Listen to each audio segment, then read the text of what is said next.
خوازانی خۆشەویستی پۆلی 12 جارێکی تریش مامۆستا ئەنوەر عوثمان بە ئێوەی ئازیز دەگاتەوە لۆ تەواوکردنی بابەتی ئەلئەطڵالی قەسیدەی ئیبراهیم ناجی کە گوتمان کرایتە غینا لەلایەن کەلثوم قەسیدەکەمان خوێندەوە قەسیدەکەمان کردە کوردی شیکردنەوەیەکی بەلاغی و قەواعیدی بچمان لە بۆ قەسیدەکە کرد و شەو ماناکانیشمان خوێند ئێستا خەریکی وەڵامدانەوەی پرسیارەکانی منهجی خۆمان و پرسیارەکانی وزاری دەبین وریابن. دراسة النص أستخرج من المقطع الأول الحقل المعجمي التصنيفي الدال على سقوط الحب ضليل مقطعي كمي قصيدة كمان للايني فرهنجي چێلگەی فەرهەنگی ئەو شانە دەردەینم کەوا پەیوەندیان بە چ هەیە دەربارەی چییە؟ دەربارەی ڕووخانی خۆشەویستیەکەی کەواتە ئێستا ئەتوو شتێکی نوێت بینی تا ئێستا باسمان نەکرد بوو بابەتێکی نوێت بینی ئەویشیان بابەتی الحەقل المعجمی.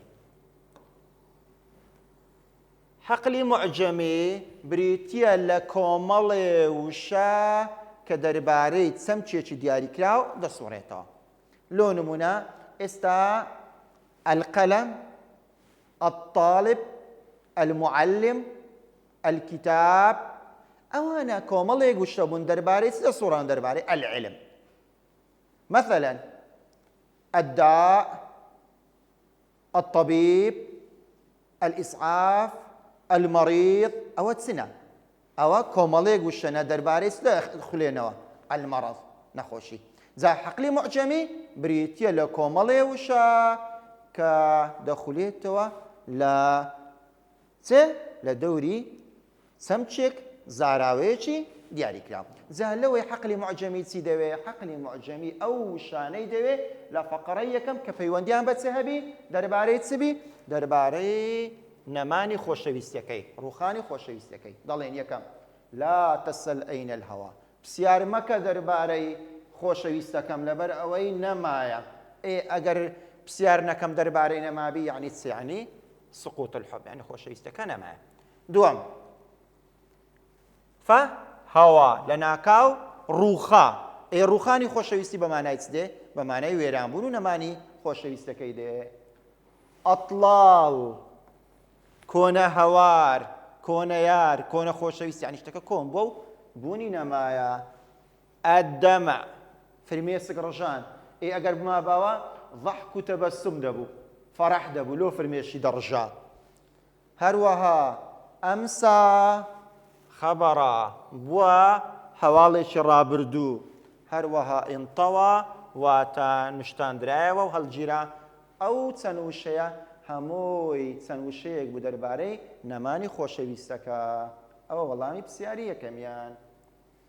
دووەم ئەلیف أبين التعارض بين المقطع الثاني والمقطع الأول بەڵێ پەیوەندی نێوانی مەقطعی یەکەم و مەقطعی دووەم بریتی بوو لە تەعارض واتە پێچەوانەیی واتە دژیەک. مەقطعی یەکەم لەگە مەقطعی دووەم ئەگەر لە وزاری هاتەوە مەقطعەکانی لۆ نووسی گوتی عیلاقەی بەینیان چییە؟ ئەتوو دەری عیلاقەکان تەعارضە دژیەکن. دژیەکەکەشیان لە دوو لایەنە. دژیەکەکەشیان لە چێن دەرەیە؟ لە دوو لایەنە.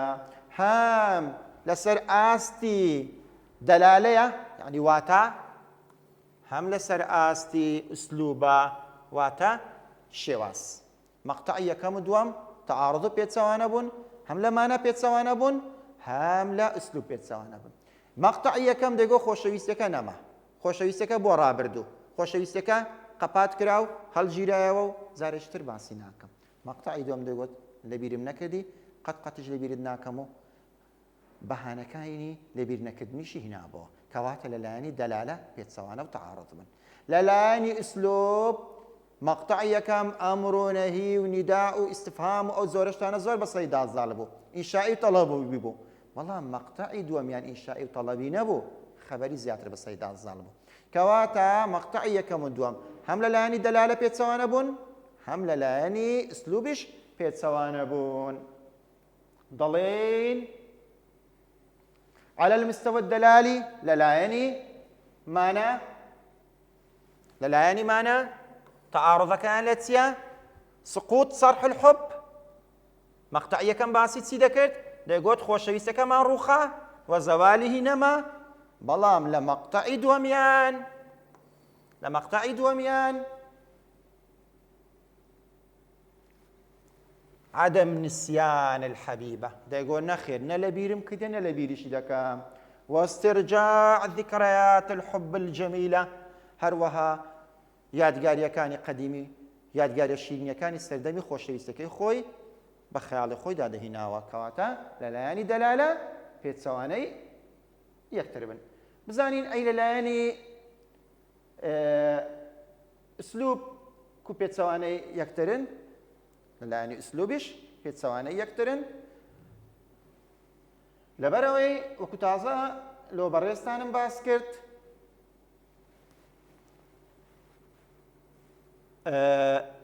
جملەی ئینشائی لەگەڵ جملەی خەبەری دوو ئسلوبی عەکسی یەکترینە هيمنت الجمل الإنشائية على المقطع الأول جملة إنشائية يعني أمر نداء استفهام نهي ظالبوا ببسر مقطعية كميان أو مقطعية كم سوارد بمقطع دوام سبا سيدا ظالبوا الجمل الخبرية رستي خبري بس دا ظالبوا كوا احتمالي صدق كذبها أمر نداء استفهام تعجب تمني وترجي وأشتاني تدانية كواتا مقطع يكمن دوم لأن أسلوبيش عكس بون طبعا بسياريان مهم بو أو بسياريان مهم بو لقباء علل الحبيب عدم نسيان حبيبتي بأربعة أمور شاعري عاشق شاعر بەهانەی ئەوەی دەهیناوەلوێ ناتانی خۆشەویستەکەی خۆی لەبیر بکە لەبەر چار خاڵان بەهانەکانی چار خاڵ بوون ئەو چار خاڵە هۆکاری ئەوەی بوون کەوا شاعر هەر چەندە بیەوێ ناتانی خۆشەویستەکەی خۆی لەبیر بکاتێن هۆکاری یەکەمیان الفەم العەذب قسە شیرنەکانی هۆکارێک بوو لەوەی نەتانی لەبیری بکە اليد المنقذة دەستە ڕزگارکەرەکە التخلص من أشواق الطريق کە کچە بوو بە هۆکاری ڕزگارکردنی لە دڕکوداڵ و ئازارەکانی ڕێگا خاڵی کۆتایش بەریق عەینەیها الجەذاب بریقەداری و جوانی چاوە سەرنجڕا کێشەکانی ئەو چار بەهانەیە وای کرد بوو کە شاعر نەتانی خۆشەویستەکەی خۆی لەبیر بکە طبعا ئەو قەسیدەیە هەر بەخۆی سراعە أو قصيدة صراعك بين العقل والقلب صراعك بين توتيا بين العقل والقلب شيء نيوان عقل وقلب طبعا عقلك داواي تسيلي دكا عقلك داواي نسيان الحب ليدك لبروي نمايا بني نمايا بلام قلبك داواي استمرارية دكا كواتتسيا زنجيشي داخلية لنيوان عقل وقلب ئێستا بچینە سەر پرسیاری تر کە پرسیارێکی میهمە لە وزاری هاتیتەوە تەرکیزی دەکەینە سەرێ علاقەی بە یەکێک لە نیشانەکانی نەمەتی ئسلوبی ئینشائی و ئەوەی خۆمان هەیە مەذهبی ڕۆمانسی دەرێ لە مەقطعی سێەم بەیت الحادی عەشەر بەیت الحادی عەشەر مەبەستی لە ئەو بەیتانە بوو کە داوای چ دەکرد کە کچە داوای لێ دەکرد کەوا کوڕا دەستی لێ بەردا داوای لێ دەکرد کەوا واز لە خۆشەویستەکەی بینی دەیگوت ئیلامە الئەسر هەتا کەنجی ئەسیری بەدەستی تو بووم دەیگوت ئیعتنی حوڕیەتی دەستم لێ بەردا ئەطلیق یەدەیە وازم لێ بهینە ئەوە هەموو خاڵێکی زۆر مهمە ڕۆمانسیەتی تێدا هەیە ئەویش خاڵە مهمەکەی ڕۆمانسیەت چییە الرغبة في فك الارتباط بحبيب كاد أن يقضي عليك کچە حەزی لەوەیە ئازادی خۆی وەگری حڕیەتی خۆی وەگری کوڕە دەستی لێبەردا وازی لێ بهینی لەبەر ئەوەی ئەو خۆشەویستیە جگە لە ئازار و ئەشکەنجە هیچت کەی پێ نەبەخشیە کەواتە چی تێدا هەیە وەکو لە لقەکەی دی باز دەکاتێن ئەوەی تێدا هەیە چییە طەلەب الحڕیە تێدا هەیە طەلەب تەڵەبی حەبیبەکەی چییە؟ لە شاعری طەڵەبەکەی طەڵەب التەحەڕڕ داوای ئازادبوون. لێ زۆر تەرکیز دەکەمە سەرێ لەبەرەوەی طەڵەب التەحەڕڕ و طەڵەب الحوڕیە یەکێک لە خاڵە حرە سەرێکیەکانی شاعرانی ڕۆمانسی بوو. لێ لە وزاریش ئەویان تەرکیزی دەکرێتە سەر لأنها أعطته كل شيء هەموو شتێکی دایێ لە وەفا و دڵسۆزی وأخلصت له زۆر لۆی بە وەفا بوو فلم تلق منه سوى الخيانة والعذاب کەچی کوڕا خیانەت و دووری و بێ ئاگا بوو لێ ئازار و ئەشکەنجەیدا طبعا ئەو بابەتانەش خیانەت عذاب ئەوانە هەمووی علاقیان بە عاتیفە هەیە. عاتیفەش نیشانەیەکی سەرەکی مەذهەبی ڕۆمانسیە وەکو لە دەرسەکانیت کە باسمان کردیە. ئێستا چینە سەر وەڵامدانەوەی پرسیاری تریشیان. پرسیاری چارەم أعلل غەلەبەت الأسلوب الإنشائي گەیشتینە خاڵێکی زۆر گرنگ کە نەکرد بەس لەو قەسیدەیە لە قەسیدەی مەسائیش باسمان کرد هەتا پرۆگرامی خۆمان تەواو دەبی هەر دەیرێنەوە ئەو خاڵە زۆر گرنگە لە هەر شوێنێک گۆتی هۆکاری چییە؟ ئوسلوبی ئینشائی زاڵە داوای چی لە تو کرد؟ هۆکاری زاڵبوون و غەلەبەی ئوسلوبی ئینشائی ئەتوو هەموو جاران یەک وەڵامت پێیە وەڵامەکەش نەگۆڕە بریتە لە شدة الانفعال هەڵسوونێکی تند کاتی شاعیر هاوار دەکا ئەمر دەکا نەهی دەکا ئەو هەموو نیشانەوێ هەڵچووە ئەگەر هادئ بە ئەگەر هدوئی هەبە ئارام بە ئوسلوبی خەبەری بەکاردەینە کەواتە زاڵبوونی ئوسلوبی ئینشائی تەڵەبی هۆکارەکەی چییە؟ هۆکارەکەی بریتە لە شدة الانفعال شدة التأثير يعني تأثر شدة الانفعال أو انفعال جتسبو الناتج من زوال الحب لبروي خوشي سكينة ما بو لمقطعية كمدون باسي ذاك لمقطعي السيمش كباسي هو كاركاني نماني خوشي سكي ذاكر كواتا أوان وتم زور مهمة سياري بينزم أستخرج من المقطع الأول تشبيها لمقطعية كم دريت تشبيهي دردينين بابتي تشبيه كبابتي شجرين جبلا غير سنزار لا وزاري ديتوا وثمان تشبيه كتسيا هستا يا شاعر الهوى يعني خوش يستكي خوي المشبهة شبهان ديتي بتسي بتيت سوانديا بصرحك بفيلاش برس المشبه به أداة تشبيه بكارنه هنا خالي هاو بشينيوان حب خوش يستكي أو لقر فيلا برزكي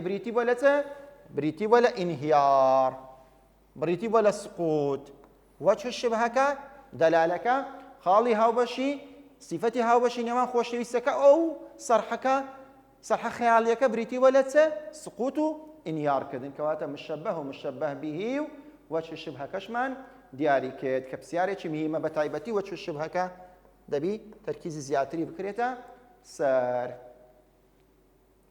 زانين بسياري تريشمان هي هر لا بابتي الأطلال دري أستخرج من القصيدة ما توافر فيها من عناصر الرومانسية همو تركيزك إيشكش من بوندي طبعا لقصيدة مسائج وما نقول دوباره دري نشانة كان مذهب الرومانسي لو قصيدة سيا بريزة كود زاني أو قصيدة رومانسية كلاسيكية واقعية ضلين بوي زانيم بروز الفردية